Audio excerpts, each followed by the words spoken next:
In the apocalyptic wastelands of over-edited fight scenes lies the king of them all, anything from Taken 3.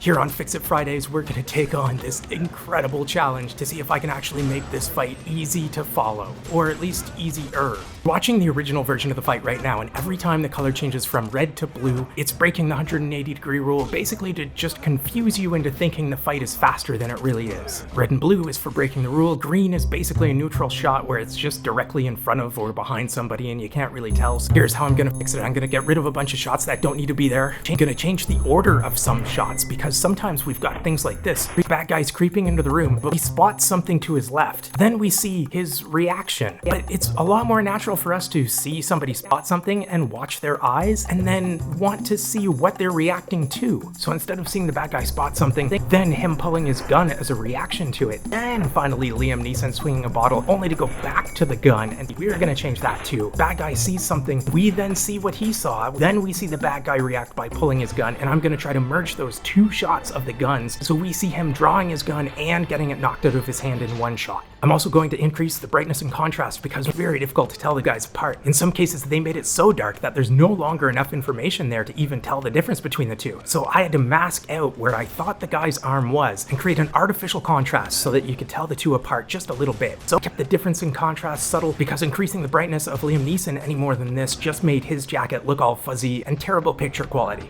And we're going to take out all of the 180-degree rule breaks. This means every time there's a cut, we won't have to figure out which side of the screen Liam Neeson's on. It's going to make it a lot easier to follow. We put it all together and this is what we've got.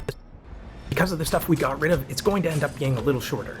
And it might not look like Liam Neeson throws 50 punches, but there's nothing wrong with a shorter fight scene that's a bit more succinct. If all he threw was 6 punches, then let's see those 6 punches. Let's not see 60 of them, but only partially see all of them, so we're not quite sure if they were even punches, or chops, or a frying pan.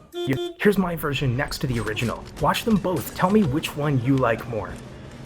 I'm not some bigwig getting paid $100,000 to edit this. Hell, I would have settled for a free meal. My point is, if a homeless guy with no access to extra footage can make this better, then big budget films have no excuse to make this kind of crap. But if you paid tens of thousands of dollars to end up with a fight like this, ooh, man, you got ripped off. So next time you need to edit a fight scene, go downtown, find somebody homeless, hire them. They're probably better than whoever's been doing the Taken movies. If you want to see the full version of my edit without me talking over it, you can see it here. Here's a link to my video about the 180-degree rule if you're not sure what that is.